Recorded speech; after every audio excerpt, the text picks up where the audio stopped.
So this is a 2020 Can-Am Turbo RR, and we're about to put 32-inch tires on it. So I had a lot of issues with trying to find these with the correct offset.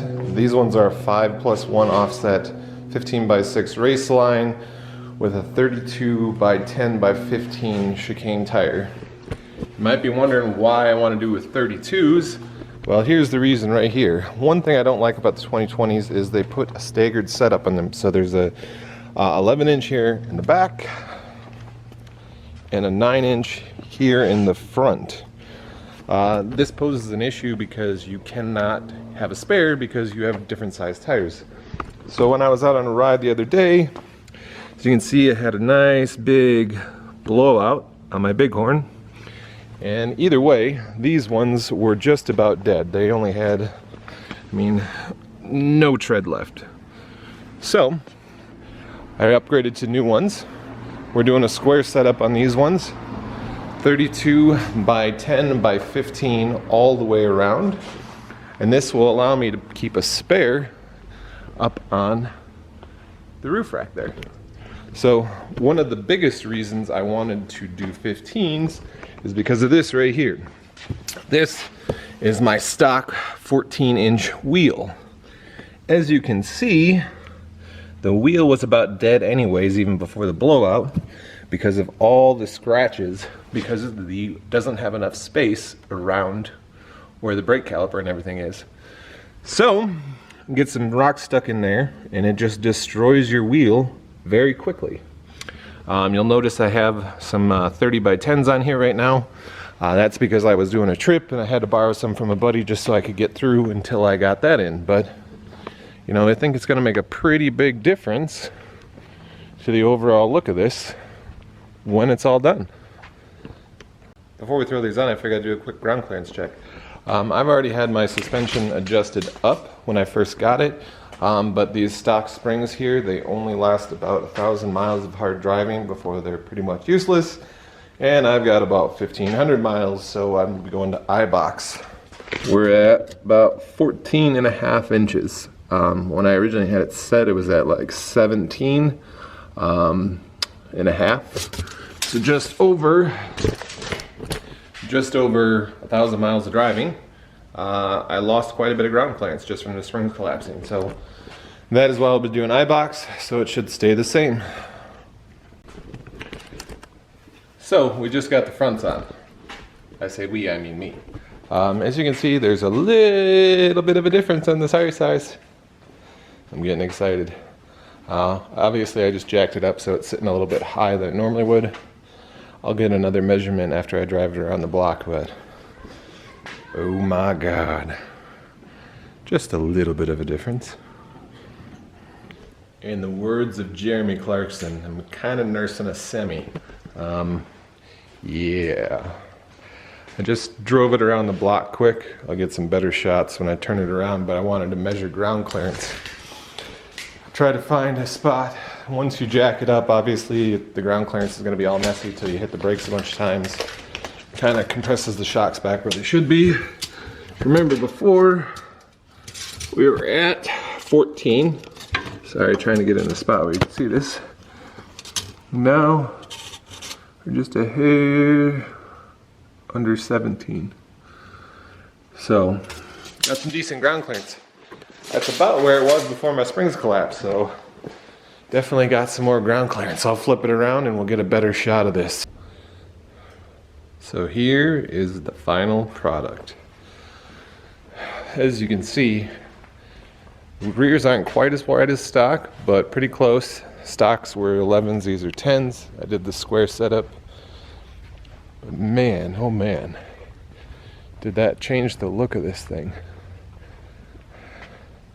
I was never much of a fan of the blue wheels, but man, oh man, this thing looks good now. And obviously now I can run a spare because they're all 32x10 all the way around. And if you're wondering if it'll still turn the tires, I accidentally, if you can see right there, I'm not sure if it'll pick up, but I accidentally spun the tires, brand new tires, did a little burnout by accident. Not bad. But yeah, this thing looks amazing.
Setup. Chicanes are good. I had way too much air in them. I had about 13 pounds of air. Going down to 10. The biggest thing when you put in a new setup, it's going to affect everything else. So my suspension is set up way too soft for these tires. Because I used to be able to do whoops at 70. Now it kind of rolls through them. It just means the springs need to be tightened. Springs need to be hardened up a little bit.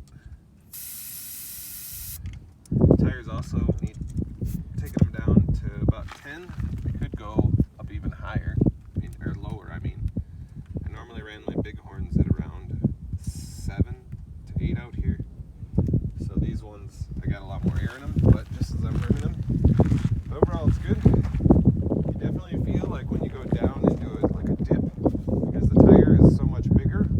It used to kind of dive down, now it kind of rolls through it instead of diving into it. So that's a big bonus. Still has plenty of power. Shoots right up the hills. Yeah, but overall I'm pretty impressed with them. I mean, time will tell, but they do have these huge lugs on them, hopefully. Well, up in the sand. Put your finger in there. Huh? I got really fat fingers. It's probably better, like a tire pressure gauge. I got some deep lugs in there. So, I like that.